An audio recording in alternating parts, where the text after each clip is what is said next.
kemuliaan hanya bagi nama Tuhan. Kita akan memasuki renungan ibadah kita pada pagi hari ini. Sebelum kita merenungkan kebenaran firman Tuhan, mari kita satukan hati kita berdoa. Allah Bapa yang kami kenal Engkau, di dalam nama Yesus Kristus kami mengucapkan syukur Tuhan untuk pertemuan kami pada pagi hari ini. Kami percaya Tuhan bahwa Engkau Allah yang menyatukan kami di dalam kasih Kristus. Dan biarlah Bapa, renungan firman-Mu yang akan disampaikan oleh hamba-Mu itu dapat menjadi kekuatan yang baru bagi kami Tuhan. Sehingga kami yang lemah akan dikuatkan, kami yang sakit akan disembuhkan, bahkan kami yang terikat akan dibebaskan. Berkati perkataan bibir dan hamba-Mu Tuhan, sehingga hanya isi hati-Mu saja yang disampaikan. Dan biar Engkau menyembunyikan hamba-Mu di belakang salib-Mu, dan Engkau semakin ditinggikan dan dimuliakan Tuhan. Terima kasih Bapa, segala kuasa yang bukan daripada Allah kami tolak, ikat dan hancurkan semua kuasa di dalam nama Yesus Kristus. Terima kasih Bapa, di dalam nama Yesus Kristus kita yang siap mendengarkan firman Allah. Sama-sama kita katakan amin. Kita akan mendengarkan firman Tuhan dan membaca firman Tuhan yang mana pada pagi hari ini akan diambil dari Lukas 8 ayat 4 sampai dengan 15. Lukas 8 ayat 4 sampai dengan 15. Yang mana temanya pada hari ini, pada pagi hari ini adalah mendengar, melakukan dan berbuah. Itulah tema yang saya sampaikan pada kita, pada renungan firman kita pada hari ini, pada pagi hari ini. Sama-sama kita membuka Alkitab kita dari Lukas 8 ayat 4 sampai dengan 15. Perumpamaan tentang seorang penabur. Ketika orang banyak berbondong-bondong datang, yaitu orang-orang yang dari kota ke kota menggabungkan diri kepada Yesus, berkatalah ia dalam suatu perumpamaan. Adalah seorang penabur keluar untuk menaburkan benihnya. Pada waktu ia menabur, sebagian benih itu jatuh di pinggir jalan, lalu diinjak orang dan burung-burung di udara memakannya sampai habis. Sebagian jatuh di tanah yang berbatu-batu, dan setelah tumbuh ia menjadi kering karena tidak mendapat air. Sebagian lagi jatuh di tanah semak duri, dan semak itu bertumbuh bersama-sama dan menghimpitnya sampai mati. Dan sebagian jatuh di atas tanah yang baik, dan setelah tumbuh berbuah 100 kali lipat. Setelah berkata demikian, Yesus berseru, "Siapa yang mempunyai telinga untuk mendengar, hendaklah ia mendengar." Murid-muridnya bertanya kepadanya, "Apa maksud perumpamaan itu?" Lalu ia menjawab, "Kepadamu diberi karunia untuk mengetahui rahasia kerajaan Allah, tetapi kepada orang-orang lain hal itu diberitakan dalam perumpamaan, supaya sekalipun memandang mereka tidak melihat, sekalipun mendengar mereka tidak mengerti." Inilah arti perumpamaan itu. Benih itu ialah firman Allah. Yang jatuh di pinggir jalan itu ialah orang yang telah mendengarkannya. Kemudian datanglah iblis lalu mengambil firman itu dari dalam hati mereka. Lalu mereka jangan percaya dan diselamatkan. Yang jatuh di tanah yang berbatu-batu ialah orang yang setelah mendengar firman itu menerimanya dengan gembira. Tetapi mereka itu tidak berakar. Mereka percaya sebentar saja, dan dalam masa pencobaan mereka murtad. Yang jatuh dalam semak duri ialah orang yang telah mendengar firman itu, dan dalam pertumbuhan selanjutnya mereka terhimpit oleh kekhawatiran dan kekayaan dan kenikmatan hidup, sehingga mereka tidak menghasilkan buah yang matang. Yang jatuh di tanah yang baik itu ialah orang yang setelah mendengar firman itu menyimpannya dalam hati yang baik dan mengeluarkan buah dan ketekunan. Nah, inilah firman yang kita baca pada pagi hari ini. Kita bersyukur Allah menyingkapkan apa yang telah ingin Allah sampaikan bagi kita melalui renungan firman-Nya pada pagi hari ini. Yang mana pada pagi hari ini yaitu adalah perumpamaan tentang seorang penabur dengan tema mendengar, melakukan dan berbuah.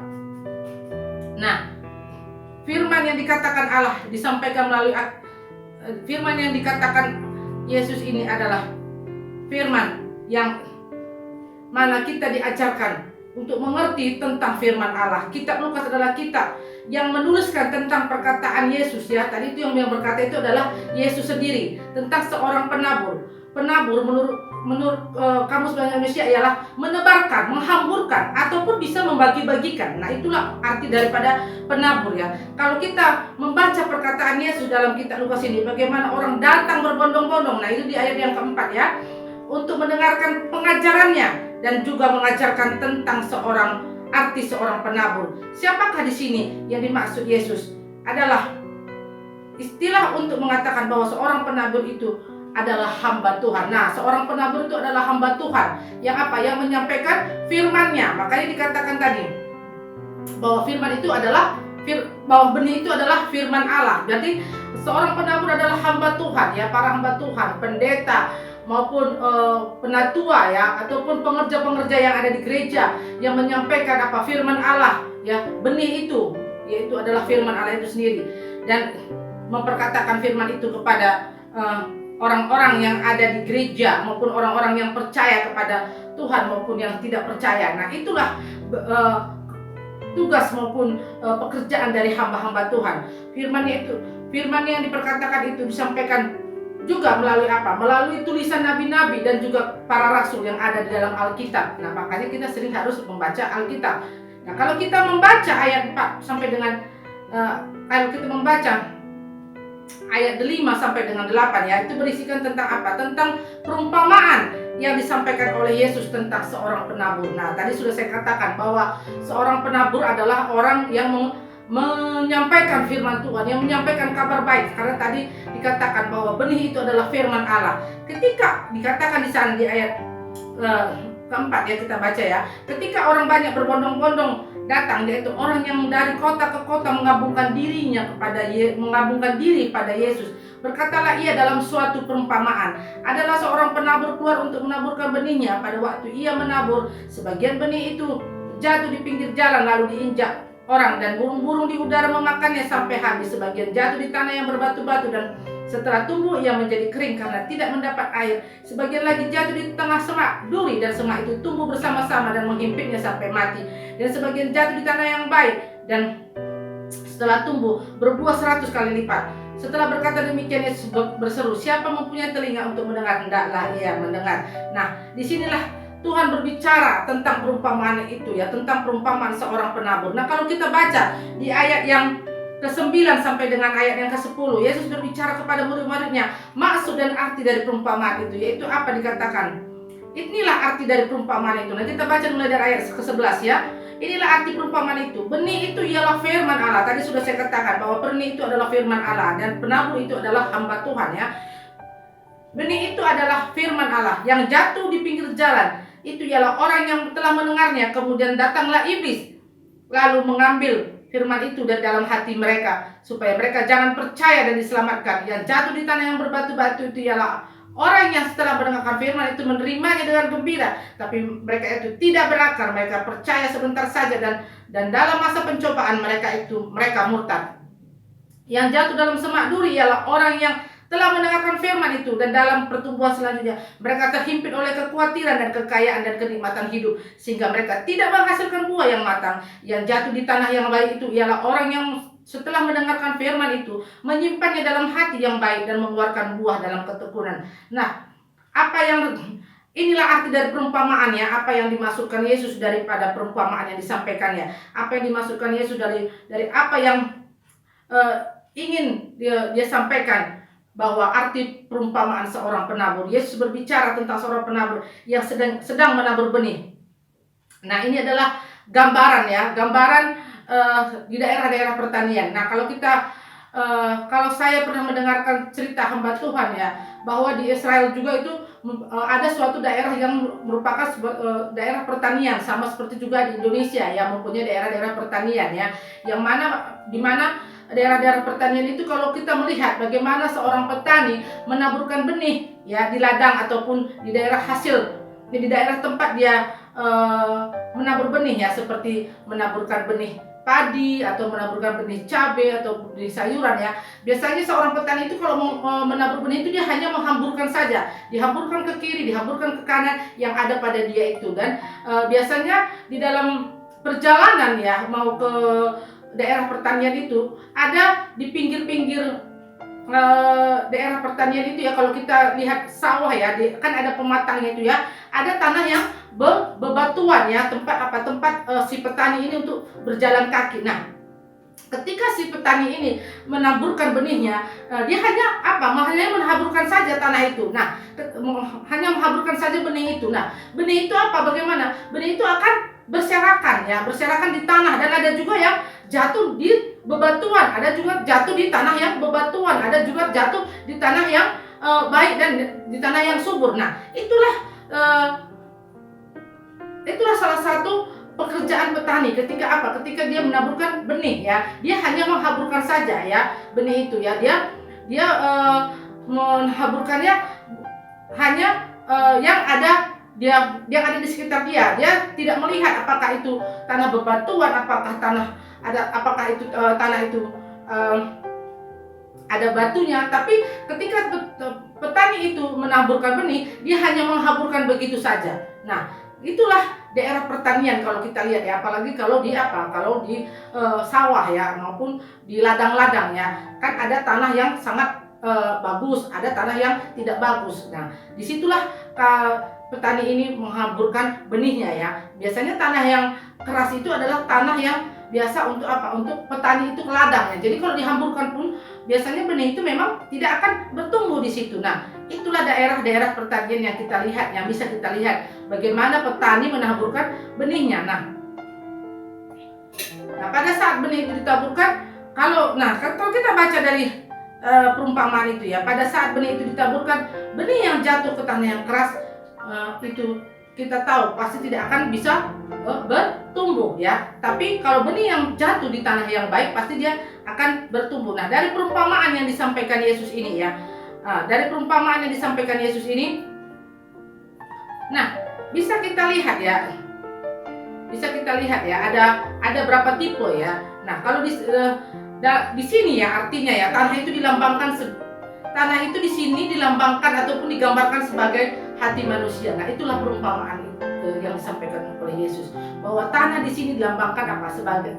Dilambangkan ataupun mau digambarkan sebagai hati manusia. Dan tadi sudah saya katakan, benih itu adalah firman Allah. Jadi benih itu adalah firman Allah. Jadi ketika hamba Tuhan, penatua, pengerja gereja, ya, penginjil ya, menyampaikan firman Tuhan, nah berarti dia menaburkan benih firman Allah itu sendiri. Dan hati manusia itulah yang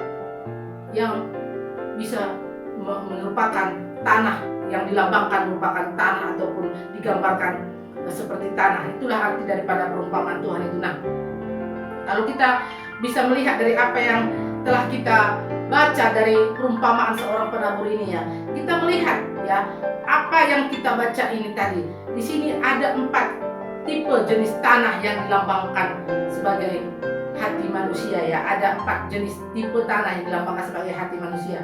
Nah, kita akan belajar satu persatu ya.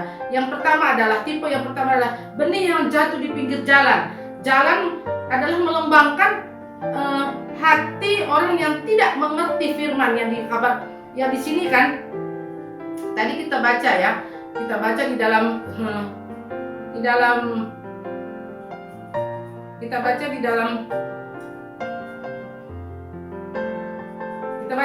Lukas 8 ayat 5 dikatakan bahwa benih itu jatuh di pinggir jalan, lalu diinjak orang dan burung-burung udara memakannya. Nah, ini adalah tipe yang pertama, benih yang jatuh di pinggir jalan, yang melambangkan hati orang yang apa? Yang tidak menerima firman Tuhan, yang tidak mengerti firman Tuhan ya. Makanya dikatakan iblis mengambilnya, iblis mencurinya. Karena apa? Karena mereka menolak ya ketika firman itu disampaikan, ketika kebenaran firman itu disampaikan. Jadi mereka dengar tapi mereka menolak dan tidak mau menerima kebenaran firman itu. Nah, itulah tipe yang pertama, tipe yang jatuh di pinggir jalan, tipe yang tanah yang bebatu-batuan, yang dilambangkan hati manusia yang seperti batu keras ya. Dia mendengarkan tapi tidak mau menerima firman itu, bahkan menolak Injil itu sendiri. Nah, inilah maksud Tuhan yang pertama. Makanya dikatakan datanglah iblis merampas firman tersebut yang dari hatinya, supaya mereka yang percaya itu, supaya mereka yang mendengar itu tidak percaya dan tidak diselamatkan. Nah, disinilah kita melihat tipe yang pertama. Tipe yang pertama adalah kelompok yang tidak diselamatkan, adalah orang-orang yang mengeraskan hatinya sama seperti batu ya. Nah, yang kedua adalah tipe yang kedua adalah di tanah yang berbatu. Nah, di tanah yang berbatu-batu yang melambangkan hati orang yang mendengar firman tersebut dan menerimanya. Nah, karena apa? Dikatakan apa? Di tanah yang berbatu-batu, berarti ada tanah di atasnya tapi di bawahnya ada batu-batunya ya. Ada batu-batunya yang melambangkan apa? Hati orang yang mendengarkan firman. Nah, ketika tadi kan saya katakan benih itu adalah firman. Jadi benih itu ketika disampaikan, tanah tanah itu menerimanya, tapi dia apa? Tapi dia tidak bisa bertumbuh. Karena apa? Karena ada batu di dalamnya. Nah, ini juga melambangkan bahwa orang yang menerima firman itu menerimanya, tapi mendengarnya dan menerimanya, tapi tidak bisa bertumbuh. Mereka tidak tahan, ya, tidak bertumbuh di sini akibat apa? Karena mereka tidak bisa tahan akan apa? Pencobaan. Dan dalam masa pencobaan itu dikatakan apa? Mereka murtad. Murtad di sini maksudnya adalah mereka meninggalkan Allah. Mereka tidak lagi setia kepada Allah. Nah, ini tipe yang kedua yang ini juga adalah orang yang tidak bisa tidak diselamatkan. Dan juga orang yang tidak tahan dalam pencobaan. Karena apa? Karena mereka menerima firman, tapi oleh karena tidak tahan dalam pencobaan, mereka murtad dan tidak percaya kepada Tuhan dan tidak setia kepada Tuhan. Mereka percaya tapi tidak setia, ya, itu maksudnya di sini, ya. Nah, inilah tipe yang kedua, ya. Tipe yang kedua ini juga adalah kelompok orang yang tidak akan diselamatkan. Karena mereka apa? Karena mereka tidak setia, mereka tidak meninggalkan Tuhan. Kan di sana dikatakan tadi apa? Mereka murtad, ya, di dalam masa pencobaan. Nah, inilah tipe yang kedua. Kalau kita baca, ya, kenapa mereka tidak bertumbuh? Karena tadi sudah saya katakan, tanahnya tipis, ya. Kalau kita baca dalam Matius 13 ayat 5 dikatakan bahwa tanahnya tipis. Berarti kalau tanahnya tipis, benih yang ditaburkan itu tidak bisa apa? Tidak bisa bertumbuh dan bahkan tidak bisa berbuah. Karena apa? Karena ada batu-batunya di dalam, ya. Nah, makanya koreksi hati kita. Apakah kita seperti tanah yang subur atau sama seperti tanah yang tipis tadi, ya? Nah, itu tipe yang kedua. Di sini sebentar, ya, saya terangkan dulu, ya, yang tipe yang kedua ini. Tadi kan ada kata murtad. Murtad di sini adalah tadi sudah saya sampaikan, ya, bahwa orang yang tidak setia dan tidak menjadi pelaku firman sesungguhnya. Nah, itulah dia orang yang kedua ini tadi. Orang yang murtad di sini maksudnya adalah orang yang tidak setia dan tidak menjadi pelaku firman sesungguhnya. Walaupun mereka percaya, walaupun mereka gembira menyambut firman itu, tapi mereka dikelompokkan menjadi orang yang tidak setia dan tidak menjadi pelaku firman yang sesungguhnya, bahkan meninggalkan Tuhan Yesus, ya. Nah, tipe yang ketiga adalah di tengah semak duri, melambangkan hati orang yang mendengarkan firman tersebut tetapi terbuai oleh hal-hal duniawi. Nah, di sini tipe yang ketiga adalah tanah yang apa? Yang ada semak durinya. Nah, jadi tanah yang ada semak durinya itu juga ketika ditabur benih itu tidak apa? Tidak bisa bertumbuh, bahkan berbuah. Nah, di sini dikatakan apa tentang semak duri? Itu dilambangkan tentang apa? Semak duri di sini juga melambangkan hati manusia yang apa? Yang penuh dengan apa? Kekhawatiran, ketakutan, bahkan takut tidak kaya, takut menjadi miskin, ya. Bahkan ingin selalu menikmati kesenangan-kesenangan duniawi ini, ya, menikmati kehidupan duniawi ini sehingga dia tidak berbuah. Nah, orang Kristen seperti ini adalah orang Kristen yang sering mendua hatinya, ya. Orang Kristen seperti ini adalah tipe orang yang mendua hatinya, ya. Karena apa? Karena mereka mendengarkan firman Tuhan, tetapi mereka juga mendua hatinya. Oleh karena apa? Oleh karena kekhawatiran. Makanya hati-hati dengan kekhawatiran. Dan juga orang-orang yang ingin menikmati kenikmatan duniawi ini, ya, ingin menikmati keinginan dagingnya, dan orang seperti ini tidak akan bisa berbuah. Nah, inilah tipe yang ketiga. Tipe yang ketiga ini juga adalah termasuk orang yang tidak diselamatkan. Karena apa? Karena mereka terhimpit oleh apa? Oleh kenikmatan duniawi ini. Sehingga mereka mendengarkan, mereka juga tidak akan bisa bertumbuh. Oleh kenapa mereka tidak bertumbuh? Oleh karena semak duri tadi, ya, semak duri tadi yang mana semak duri artinya adalah kekhawatiran, kekayaan, bahkan kenikmatan dunia, sehingga mereka tidak bisa mendengarkan, tidak bisa menjadi pelaku firman yang sesungguhnya. Nah, jadi hati mereka juga tidak terbuka sepenuhnya terhadap firman Allah. Karena apa? Karena hidup mereka itu dipenuhi dengan kekhawatiran, keinginan duniawi ini, ya. Tanah mereka itu tidak subur, hati mereka itu tidak sepenuhnya menerima firman Tuhan, ya. Kalau kita melihat, ya, tanahnya itu sepertinya baik, bagus, tapi rupanya kalau diselidiki tanah itu seperti apa? Memiliki semak duri. Nah, makanya kita perlu menyelidiki hati kita, ya. Nah,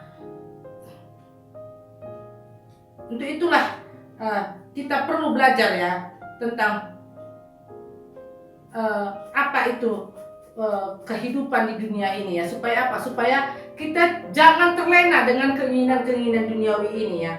Karena Tuhan berkata dalam Matius 6 ayat 24, kamu tidak dapat mengabdi kepada Allah dan juga kepada Mammon. Nah, di situ Yesus jelas-jelas mengatakan bahwa kita manusia ini tidak bisa mengabdi kepada dua tuan, yaitu kepada siapa? Kepada Allah dan juga kepada Mammon. Mammon adalah apa? Mammon adalah keinginan-keinginan duniawi ini. Mammon digambarkan juga apa? Keinginan-keinginan akan kekayaan, keinginan-keinginan akan akan uang ya. Itu juga disetarakan juga dengan Tuhan, bahwa Tuhan tidak mau tidak mau manusia itu menduakan Tuhan. Oleh karena apa? Oleh karena keinginan-keinginan duniawi ini, oleh karena uang, oleh karena kekayaan, oleh karena kekhawatiran. Nah, Tuhan tidak mau ya. Makanya dikatakan kamu tidak bisa mengabdi kepada dua tuan, yaitu kepada Allah dan kepada Mammon. Karena apa? Karena kalau kita mengabdi kepada dua tuan, kita tentu tidak akan pernah setia kepada yang satu, karena hati kita juga menaruh perhatian kepada yang satu. Makanya kata Tuhan, pilihlah kepada siapa kamu beribadah. Nah, makanya hati-hati ya di dalam kita menyembah Tuhan, di dalam kita melakukan keinginan-keinginan kita ya. Supaya apa? Supaya pengabdian kita kepada Tuhan, penyembahan kita kepada Tuhan selalu berkenan di hadapan Tuhan. Karena Tuhan mengatakan engkau tidak dapat mengabdi kepada dua tuan. Kamu tidak dapat mengabdi kepada Allah dan juga kepada Mammon. Nah, jadi kita tidak bisa mencampur adukan ya kedua-duanya. Kita tidak boleh mengabdi kepada Allah juga kepada Mammon. Kita tidak boleh mengabdi kepada dunia ini juga kepada Allah. Ya, kita bisa memilih salah satunya mau kemana kita mengabdi ya. Tapi kalau sesungguhnya pengabdian kita kepada Allah itu akan membawa kita kepada keselamatan. Nah, inilah tipe yang ketiga ya. Allah tidak mau kita hidup di dalam kekhawatiran, keinginan-keinginan duniawi ini.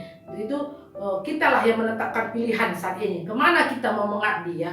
Apakah kita mau mengabdi kepada Mammon atau kita mau mengabdi kepada Allah?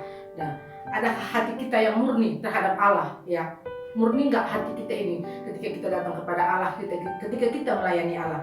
Nah, tipe yang keempat adalah tanah yang baik. Nah, di sini tanah yang baik melambangkan hati orang yang mendengarkan firman dan mengerti dan menyambut firman tersebut dan menyimpannya di dalam hati. Nah, ini adalah tanah yang baik, tanah yang subur, yang dilambangkan sebagai hati manusia yang mendengarkan firman tersebut, mengerti firman tersebut, menyambut firman tersebut, dan menyimpannya di dalam hati. Nah, sehingga apa? Sehingga dia mengeluarkan buah. Jadi kalau kita mendengarkan firman Tuhan dan kita mengerti dan kita menyambutnya dan menyimpannya dalam hati dan menjadi pelaku firman, kita akan berbuah. Buah dalam perumpamaan Yesus ini juga melambangkan apa? Hasil dari kematangan dan kedewasaan rohani kita ya. Di sini buah maksudnya adalah hasil dari apa yang kita dengarkan, hasil dari apa yang kita mengerti, hasil dari apa yang kita lakukan firman Tuhan itu ya. Sehingga apa? Sehingga kita bisa dikatakan dewasa secara rohani, sehingga kita bisa berbuah menjadi apa? Dikatakan menjadi 100 kali lipat. Nah, ini adalah 4 tipe manusia yang digambarkan ataupun diibaratkan Tuhan dalam perumpamaan, seperti perumpamaan seorang penabur ya. Nah, ini tipe seperti ini. Di manakah saya sekarang mau bertanya ya bagi kita semua? Di manakah? Tipe apakah kita? Nah, apakah kita tipe orang yang pertama, tipe orang yang kedua, tipe orang yang ketiga, atau tipe orang yang keempat?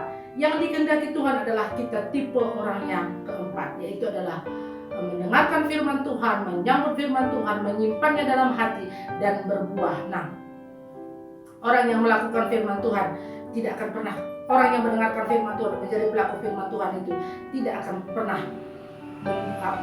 pernah hidup di dalam kekhawatiran, tidak akan pernah hidup di dalam kecemasan duniawi ini. Bahkan pencobaan yang datang pun mereka akan tetap setia kepada Tuhan, mereka tidak akan murtad. Nah, itulah tanah yang subur tadi, itu adalah tipe orang yang keempat ya.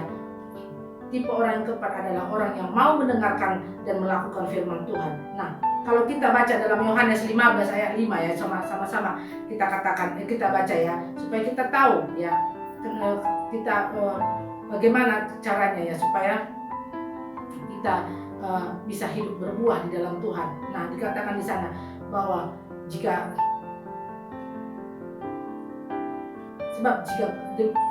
dikatakan di sana, akulah pokok anggur yang dan kamulah ranting-rantingnya. Barang siapa tinggal di dalam aku dan aku di dalam dia, ia berbuah banyak, sebab di luar aku kamu tidak dapat berbuat apa-apa. Nah, inilah salah satu ya yang diajarkan Yesus bagi kita pada saat ini, bahwa kita harus tinggal di dalam Tuhan, bahwa kita harus tinggal di dalam firman itu, melekat kepada pokok anggur itu. Supaya apa? Supaya kita bisa berbuah. Nah, kalau orang Kristen yang mau tinggal di dalam Tuhan, pasti dia akan berbuah. Jadi kalau di dalam Yakobus 1 ayat 22 dikatakan, hendaklah engkau mendengar dan menjadi pelaku firman yang sesungguhnya. Nah, sekarang kita juga bisa bertanya ya di dalam hati kita, apakah jenis tanah apakah hati kita ini? Tadi sudah saya sampaikan bagi kita sekalian ya, tentang 4 tipe ya, tentang 4 tipe dari perumpamaan Tuhan Yesus itu sendiri ya. Jenis tanah apakah kita ini sekarang? Hati kita ini jenis tanah seperti apakah? Apakah seperti tanah yang pertama? Kalau tanah yang seperti tipe orang yang pertama itu adalah memang orang yang tidak diselamatkan. Karena apa?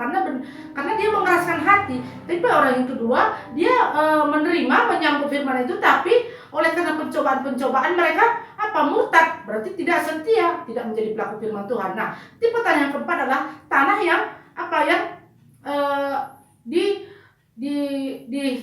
dikelilingi oleh semak duri, berarti tanah yang mendengarkan firman Tuhan, tahu tentang firman Tuhan, tapi mereka Tapi mereka menduakan Tuhan oleh karena apa? Oleh karena kenikmatan dunia ini. Tanah yang keempat adalah tanah yang subur, yang menyambut, mendengarkan firman Tuhan, menyimpannya dalam hati, bahkan hidupnya berbuah. Nah, jadi kita tahu di mana sekarang posisi kita saat ini. Nah, jadi firman Tuhan mengajak kita saat ini untuk kita apa? Untuk kita menjadi jenis tanah yang subur ya, jenis tanah yang subur ya. Itulah yang diinginkan Tuhan bagi kita ya. Jadi ketika kita mendengarkan firman Tuhan ini, marilah kita tetapkan hati kita. Supaya apa? Supaya kita sama seperti tanah yang subur itu, menyambut firman Tuhan itu dengan baik, menyambut firman Tuhan itu dengan benar, sehingga kita bisa berbuah. Nah, bagaimana caranya supaya kita bisa menyambut firman Tuhan itu? Hiduplah di dalam firman itu sendiri ya. Karena ada dikatakan dalam Matius 4 ayat 4, coba sama-sama kita katakan, kita baca. Matius 4 ayat 4 dikatakan di sana. Tetapi Yesus menjawab, ada tertulis, manusia hidup bukan dari roti saja, tetapi dari setiap firman yang keluar dari mulut Allah. Nah, jelas dikatakan Yesus di sini. Ada tertulis, manusia hidup bukan dari roti saja, tetapi dari setiap firman yang keluar dari mulut Allah. Nah, Matius 44 ini adalah perkataan Yesus kepada siapa saat itu? Perkataan Yesus kepada iblis ketika apa? Ketika iblis mencoba Yesus pada saat Yesus berpuasa. Ya, pada saat Yesus berpuasa selama 40 hari, iblis mencoba Yesus untuk apa? Untuk menyuruh Yesus menjadikan batu menjadi roti. Tapi apa kata Yesus? Ada tertulis, manusia hidup bukan dari roti saja, tetapi dari setiap firman yang keluar dari mulut Allah. Nah, disinilah iblis tahu bahwa setiap firman itu bisa menghidupkan manusia. Karena apa? Karena Yesus mengatakan manusia hidup bukan dari roti saja, tetapi dari setiap firman yang keluar dari mulut Allah.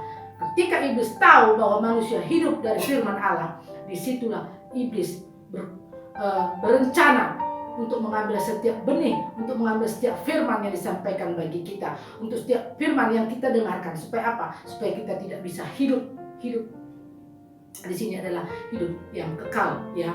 Jadi ketika iblis tahu, iblis itu tidak suka kita mendengarkan firman Allah. Karena apa? Karena dia tahu ketika kita mendengarkan firman Allah, kita akan bertumbuh, bahkan berbuah. Berbuahnya tadi itu 30, 60, bahkan sampai 100 kali lipat. Itu tertulis dalam kitab Matius dan kitab Mazmur ya. Nah, Dikatakan di sana bahwa kalau manusia hidup di dalam firman Allah, dia akan bisa bertumbuh bahkan berbuah. Dan iblis tidak suka. Makanya iblis paling tidak suka kita apa? Mendengarkan firman Allah, baca firman Allah, menjadi pelaku firman Allah, bahkan berbuah dalam firman Allah itu sendiri. Karena apa?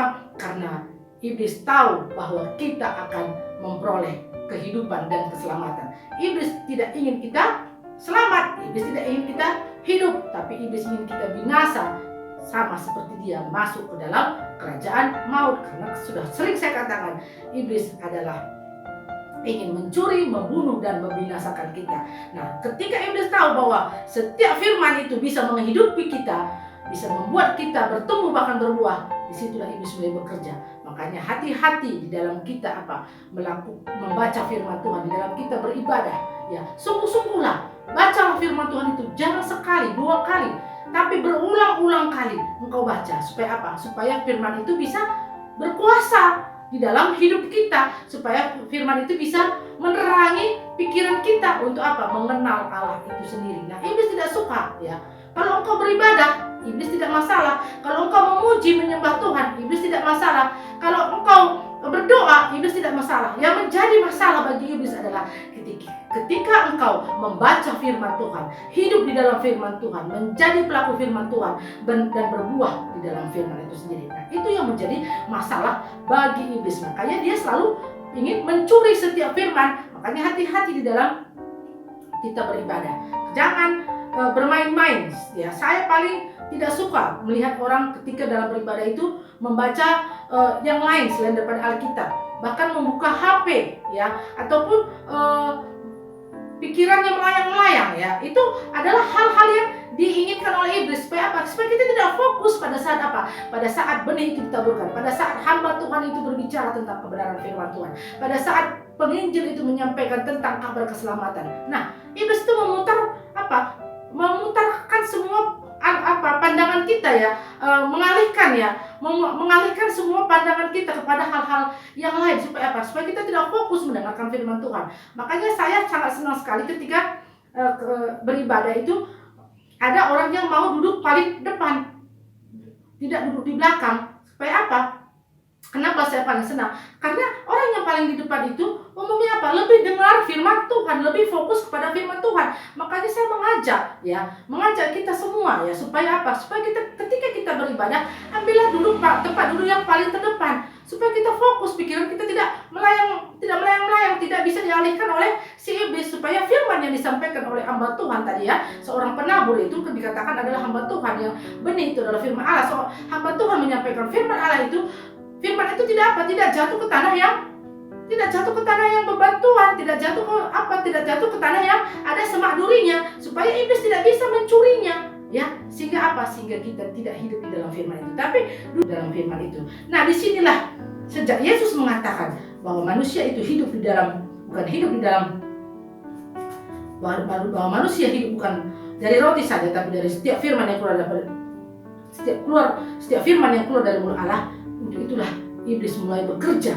Ketika pendeta, ketika hamba Tuhan, ketika penginjil menyampaikan firman itu, iblis mulai bekerja dengan sungguh-sungguh untuk apa? Untuk setiap orang yang mendengarnya tidak menerimanya dengan baik. Nah, hati-hati. Makanya saya selalu katakan, ketika firman itu disampaikan, bacalah firman itu berulang-ulang kali. Seperti ini ya, kan saya sudah menyampaikan firman itu.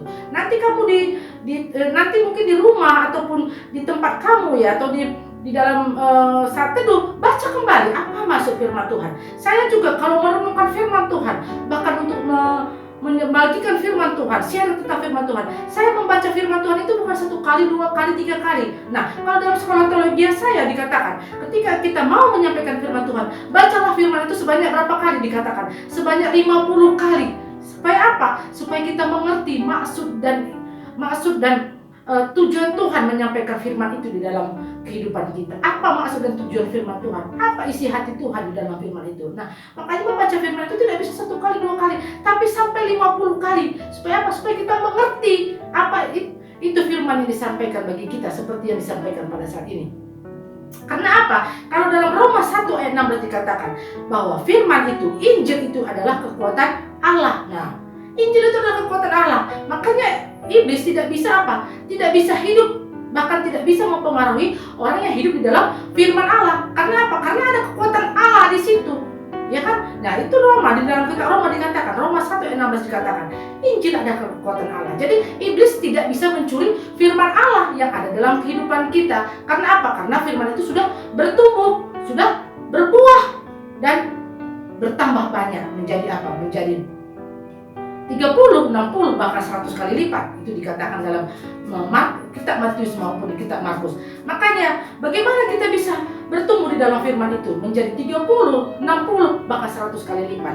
Itu kita harus apa? Seperti tadi saya katakan, baca berulang-ulang kali firman itu. Supaya apa? Supaya kita mengerti, supaya kita bertumbuh menjadi apa? Menjadi 100 kali lipat. Ya, minta kepada Tuhan, sang pemberi firman itu, sang Allah itu sendiri, ya, yang telah memberikan firman-Nya di dalam bagi kita. Supaya apa? Supaya kita bisa bertumbuh, bahkan berbuah di dalam firman itu sendiri, di dalam firman itu, sehingga kita apa? Bisa menghasilkan berlipat kali ganda di dalam kita menghasilkan buah, ya.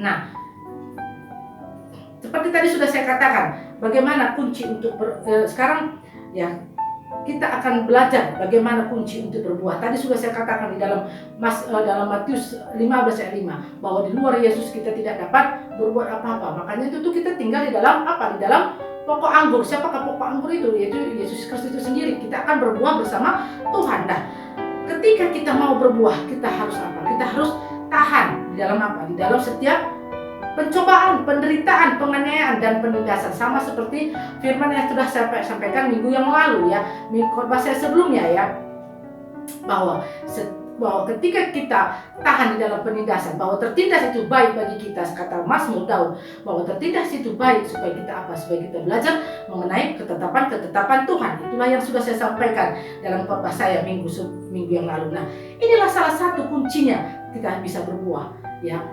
Ketika apa? Ketika kita tahan di dalam penderitaan, di dalam pencobaan, dalam penganiayaan, bahkan di dalam penindasan, sehingga firman Tuhan yang kita sampaikan, sehingga firman Tuhan yang disampaikan itu dapat bertumbuh, bahkan berbuah di dalam kehidupan kita. Nah, inilah firman yang saya sampaikan pada pagi hari ini bagi kita, ya, yang dapat menjadi perenungan kita, ya, sehingga apa? Sehingga kita hidup menjadi apa yang diinginkan oleh Tuhan. Nah, dari ayat firman Tuhan yang kita baca pada pagi hari ini, ya, dikatakan di sana kata yang terakhir dalam perumpamaan tentang penabur di dalam kitab Lukas ini tadi adalah ketekunan.